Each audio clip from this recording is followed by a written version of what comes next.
Halo Sahabat Tech, ketemu lagi kita di channel YouTube Tech ID. Jadi gini Sahabat Tech, baru-baru ini nih Xiaomi tuh telah meluncurkan handphone terbaru dia di sini di Indonesia. Nama handphonenya itu Redmi Note 9 Pro. Nih dia nih handphonenya nih, udah di tangan saya. Jadi ada beberapa fitur yang menjadi andalan handphone ini. Jadi beberapa di antara fitur itu adalah kamera belakang 4 atau quad kamera, terus pengisian cepat atau fast charging 30 watt, sama baterainya yang gede Sahabat Tech, yaitu 5020 mAh. Masih ada lagi sih fitur-fitur yang menarik lainnya. Makanya ikutin terus video ini sampai selesai ya Sahabat Tech. Ayo!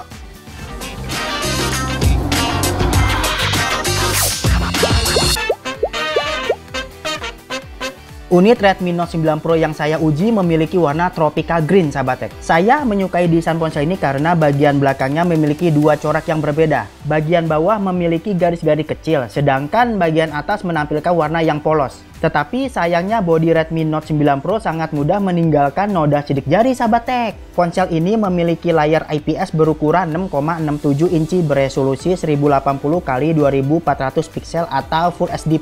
Layar ini dilapisi pelindung Gorilla Glass 5 agar lebih tahan terhadap golesan. Oh iya, lapisan Gorilla Glass 5 juga terdapat pada bagian bodi belakang Redmi Note 9 Pro nih. Kamera depan Redmi Note 9 Pro mengusung desain punch hole. Jika kamu merasa terganggu, kamu dapat menyamarkan kamera depan tersebut di dalam setting bernama Hide Notch. Bagian sisi kanal ponsel terdapat tombol volume dan tombol daya. Hal yang bisa dibilang unik pada Redmi Note 9 Pro adalah bahwa sensor sidik jarinya terintegrasi dengan tombol daya. Meski demikian, kamu tidak perlu menekan tombol daya untuk mengaktifkan sensor sidik jari. Selain sensor sidik jari, di sini kamu juga bisa membuka layarnya dengan menggunakan fitur Face Unlock Sahabat Tech. Nah, menurut pengalaman saya nih, fitur Face Unlock-nya itu cukup sensitif Sahabat Tech. Jadi kalau ruangannya nggak gelap-gelap banget, ini masih bisa mendeteksi muka saya sih Sahabat Tech. Konfigurasi 4 kamera belakang Redmi Note 9 Pro didesain berbentuk kotak yang berada di tengah-tengah bagian atas. Saya menyukai cara desain konfigurasi kamera ini karena terkesan seimbang dan lebih teratur. Tetapi sayangnya modul kamera belakang Redmi Note 9 Pro terlalu menonjol. Malahan saya merasa tonjolan kamera belakang ini lebih besar jika dibandingkan dengan Redmi Note 8 Pro. Tetapi untungnya masalah ini dapat diatasi dengan menggunakan casing yang tersedia dalam paket penjualannya Sahabat Tech. Pada bagian sisi bawah ponsel terdapat lubang speaker, port USB Type-C, dan jack 3,5 mm. Jadi kamu tetap bisa mendengarkan musik menggunakan earphone konvensional dengan port 3,5 mm Sahabat Tech. Nah, seperti yang telah tadi saya udah bilang nih Sahabat Tech, kan kalau kamera belakang handphone ini nih ada 4. Itu masing-masing ada kamera utamanya itu memiliki resolusi 64 megapiksel. Terus yang kedua ada kamera berlensa ultra lebar, resolusinya 8 megapiksel. Kemudian ada lensa khusus memotret fotografi makro, itu resolusinya 5 megapiksel. Yang terakhir ada kamera depth sensor buat efek bokeh. Nah, itu resolusinya 2 megapiksel Sahabat Tech. Seperti yang telah saya katakan, salah satu dari keempat kamera belakang pada Redmi Note 9 Pro dilengkapi dengan lensa ultra lebar bersensor 8 megapiksel. Kualitas yang dihasilkan cukup bagus karena tidak menampilkan distorsi gambar di pinggiran frame. Tembok pemisah antara kebun dan tanah lapang terlihat lurus Sahabat Tech. Tetapi sayangnya detailnya tidak terlalu tajam karena daun-daun di pepohonan sebelah kanan kurang terlihat tajam. Soal warna nih, lensa ultrawide cukup bagus meskipun ada beberapa bagian yang menampilkan bayangan terlalu gelap. Sedangkan ketika saya menggunakan kamera utama Redmi Note 9 Pro, hasilnya lebih baik ketimbang saya menggunakan kamera berlensa ultra lebar. Warnanya terlihat lebih cerah dan lebih minim gangguan oversaturated jika dibandingkan dengan lensa ultra lebar. Selain itu, tekstur pada daun-daun sebelah kanan terlihat lebih jelas meski bukan yang terbaik. Kamera utama Redmi Note 9 Pro mampu menghilangkan area gelap pada batang-batang pohon. Meski tidak terlalu istimewa, performa auto exposure atau AE dalam Redmi Note 9 Pro mampu menghadirkan kecerahan di masing-masing porsi yang seharusnya. Meski tidak dilengkapi dengan lensa telefoto, aplikasi kamera pada ponsel ini terdapat pilihan preset zoom 2 kali. Tentu saja zoom ini adalah tipe zoom digital, bukan optik. Meski demikian, hasilnya sekilas mirip dengan zoom optik. Tetapi jika diperhatikan dengan seksama, ketajaman detail pada gambar agak menurun. Hal ini dapat dilihat pada daun-daun dan rumput di dekat tanah lapang. Zoom maksimal yang dapat dilakukan oleh kamera Redmi Note 9 Pro adalah 10 kali. Namun untuk melakukan zoom di atas 2 kali, kamu harus melakukan gerakan pinch zoom karena tidak dilengkapi dengan preset zoom. Kualitas yang dihasilkan saat saya melakukan zoom maksimal adalah tekstur yang lumayan baik. Warna yang dihasilkannya cukup menurun secara signifikan. Meski demikian, tidak ada gangguan color fringing pada tingkat zoom ini, sahabat tech. Bukanlah hal yang baru jika saya katakan bahwa Redmi Note 9 Pro menggunakan metode pixel binning pada kamera utamanya yang beresolusi 64 megapiksel. Oleh karena itu, secara default resolusi kamera utama pada ponsel ini adalah 16 megapiksel. Tidak ada perbedaan mencolok antara mode default dengan mode 64 megapiksel. Ketika menggunakan mode 64 megapiksel, ada beberapa area bayangan yang tidak terkena exposure. Hal ini dikarenakan mode 64 megapiksel memiliki ukuran masing-masing piksel yang lebih kecil, sahabat tech. Sebagai informasi nih sahabat tech, mode 64 megapiksel tidak dilengkapi dengan kecerdasan buatan atau AI pendeteksi objek sehingga performa auto exposure tidak baik jika dibandingkan dengan mode normal. Tentu saja mode 64 megapiksel menampilkan detail lebih tinggi dan cocok jika kamu ingin mencetak foto. Pada hasil foto standar yang di zoom maksimal, hasilnya adalah hasil yang sangat menurun kualitasnya. Ketajaman tidak lagi terlihat baik dan warna agak melenceng, sahabat tech. Sedangkan jika saya melakukan zoom pada hasil foto mode 64 megapiksel, hasilnya tetap menampilkan tekstur daun yang baik. Masing-masing daun pada pohon bambu dapat dilihat dengan cukup jelas. Tiang lampu jalan kini tidak terganggu oleh pinggiran bergerigi. Oleh karena itu, mode 64 megapiksel cukup baik untuk mencetak hasil foto yang dipotret pada siang hari. Ketika kamu ingin memotret dengan latar belakang bokeh mirip seperti kamera DSLR atau mirrorless, maka pilihlah mode potret pada menu kamera. Mode ini akan mengaktifkan kamera depth sensor sehingga dapat membedakan antara latar belakang dan subjek, sahabat tech. Hasilnya sangat memuaskan untuk ukuran ponsel di kelasnya. Seluruh subjek hampir dapat dipisahkan dari layar belakang. Sebagai informasi, aperture virtual yang dapat dihadirkan oleh Redmi Note 9 Pro mulai dari f1 hingga f16, sahabat tech. Sekarang kita lanjut ke pengujian ketika Redmi Note 9 Pro memotret membelakangi cahaya. Tanpa mengaktifkan mode HDR, pohon yang saya foto ketika membelakangi cahaya menampilkan beberapa area gelap. Tetapi ada juga yang masih menampilkan warna hijau. Selain itu nih sahabat tech, ada pula beberapa gangguan color fringing.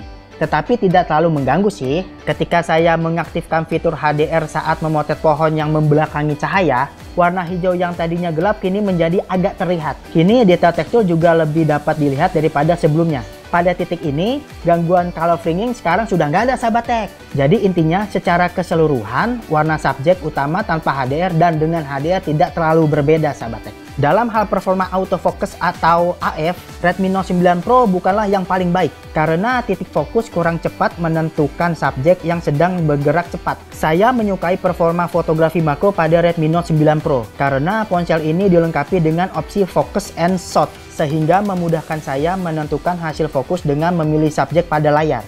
Setelah itu tekan titik AF untuk mengambil gambar. Ini menghindari kerepotan menekan tombol shutter setelah menentukan fokus. Minimnya shutter lag memungkinkan saya mengambil subjek hewan yang bisa terbang kapanpun sahabat tech. Kamera depan Redmi Note 9 Pro dilengkapi dengan sensor beresolusi 16 megapiksel. Ada mode beauty agar wajah menjadi lebih mulus. Tetapi kamu juga dapat mematikan efek beauty jika hasilnya ingin alami. Performa kamera depan cukup baik karena masih menampilkan warna dan exposure yang bagus meski saya membelakangi cahaya. Seperti kamera belakang, kamera depan Redmi Note 9 Pro juga dilengkapi dengan mode portrait agar dapat menampilkan efek bokeh. Kamu juga dapat memilih aperture digital dari f1 hingga f11. Karena tidak dilengkapi dengan kamera depth sensor, maka hasilnya masih ada sedikit pencampuran antara latar belakang dan wajah saya, sahabat.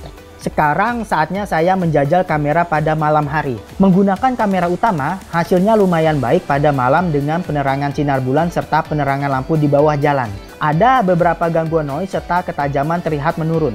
Menggunakan pemotretan zoom 2 kali saat malam hari, hasilnya terlihat lebih banyak gangguan noise dan ketajamannya pun ikut menurun. Oleh karena itu, saya tidak menyarankan untuk memotret menggunakan fungsi zoom pada kondisi minim cahaya.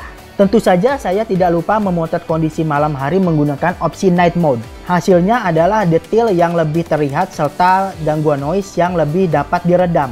Dengan demikian nih sahabat tech, opsi night mode pada Redmi Note 9 Pro dapat diandalkan untuk memotret dalam keadaan minim penerangan. Memotret zoom 2 kali ketika kondisi malam hari menghasilkan foto dengan ketajaman detail menurun dan menampilkan beberapa gangguan artefak di beberapa area. Tampilan lampu cahaya juga tidak terlihat detail. Sekali lagi, meski menggunakan night mode, saya sarankan untuk tidak melakukan zoom saat memotret dalam kondisi gelap. Oh iya sahabat tech, Redmi Note 9 Pro dilengkapi juga sama fitur image stabilization yang berguna untuk menampilkan hasil video yang mulus saat merekam. Pada saat merekam video Full HD, getaran tangan saya dapat diredam dengan cukup baik saat saya berjalan cepat sambil menuruni gundukan tanah tinggi yang tidak rata. Tetapi sayangnya fitur image stabilization tidak manjur ketika saya merekam menggunakan resolusi 4K. Hasil rekaman video banyak terjadi guncangan ketika saya agak berlari menuruni gundukan tanah tinggi, sahabat tech. Nah, jadi kan tadi saya udah nge-review gimana performa kamera ini nih, handphone ini nih. Terus sekarang saya mau membahas performa ketika main game dan benchmark. Sebelumnya saya mau cerita sedikit nih tentang spesifikasi yang ada di dalamnya. Ini nih menggunakan prosesor Snapdragon Qualcomm 720G. Terus unit yang saya pegang memiliki kapasitas RAM 8 GB. Terus penyimpanan internalnya cukup gede sahabat tech, yaitu 128 GB.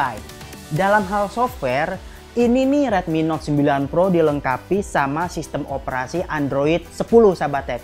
Terus antar mukanya dilengkapi sama MIUI 11. Nah, itu yang terbaru tuh. Keren sih.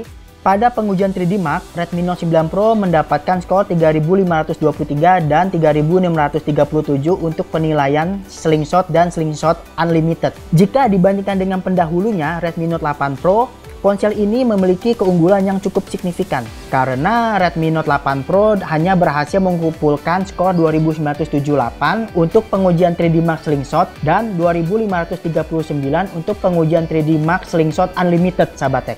Percobaan 3D Mark selanjutnya adalah Slingshot Extreme. Di sini Redmi Note 9 Pro berhasil mengumpulkan skor 2490 untuk OpenGL IS 3.1 dan 2674 poin untuk Unlimited OpenGL IS 3.1. Sebagai perbandingan nih sahabat tech, Redmi Note 8 Pro memiliki skor masing-masing 2025 poin dan 1667 poin untuk kedua pengujian tersebut. Jika pengujian pada 3D Mark Redmi Note 9 Pro menampilkan skor yang lebih unggul dari pendahulunya, maka pengujian PC Mark menyatakan hal yang sebaliknya. Karena skor Redmi Note 9 Pro secara keseluruhan mendapat nilai 7615, sedangkan Redmi Note 8 Pro mendapatkan skor 10318 poin. Kemudian saya beralih menguji Redmi Note 9 Pro dengan menjalankan Geekbench 5. Hasilnya adalah 569 poin untuk single core dan 1780 untuk multicore. Skor ini lebih tinggi jika dibandingkan dengan Redmi Note 8 yang mana memiliki skor 473 poin untuk single core dan 1603 poin untuk multicore. Tidak lupa saya memainkan PUBG Mobile pada Redmi Note 9 Pro untuk mengetahui performanya saat menjalankan game berat. Secara default, grafik pengaturan pada game ini adalah HD dengan frame rate high. Performa saat memainkan game PUBG terasa lancar untuk ponsel menengah. Gerakan grafik terasa mulus tanpa gangguan lagging yang terlalu mengganggu. Pada saat sekitar 10 menit bermain, bodi belakang ponsel mulai terasa hangat tetapi masih dalam batas wajar. Setelah bermain sekitar 1 jam, ada beberapa gangguan penurunan frame rate. Untuk menanggulanginya, saya harus beristirahat sekitar 10 menit agar performa kembali normal. Baterai yang ada di dalam Redmi Note 9 cukup besar nih sahabat tech, yaitu 5020 mAh. Baterai ini bertahan selama 11 jam 4 menit dalam pengujian PC Mark. Sebagai perbandingan, Redmi Note 8 Pro bertahan selama 6 jam 6 menit dengan kapasitas baterai 4000 mAh menggunakan pengujian yang sama sahabat tech. Jadi sahabat tech, saya pernah nih menggunakan handphone ini untuk melakukan video konferensi pakai aplikasi Zoom. Itu tuh selama saya melakukan telekonferensi selama 1 jam, daya baterainya cuma berkurang sebanyak 13% sahabat tech. Nah, jadi intinya baterainya ini nih cukup iris sahabat tech. Dalam paket penjualannya, Redmi Note 9 Pro hadir dengan adaptor pengisian cepat atau fast charging berdaya 30 Watt. Dari sisa baterai 20%, Redmi Note 9 Pro membutuhkan waktu 1 jam 26 menit untuk terisi penuh. Ya cukup cepat lah ya sahabat tech.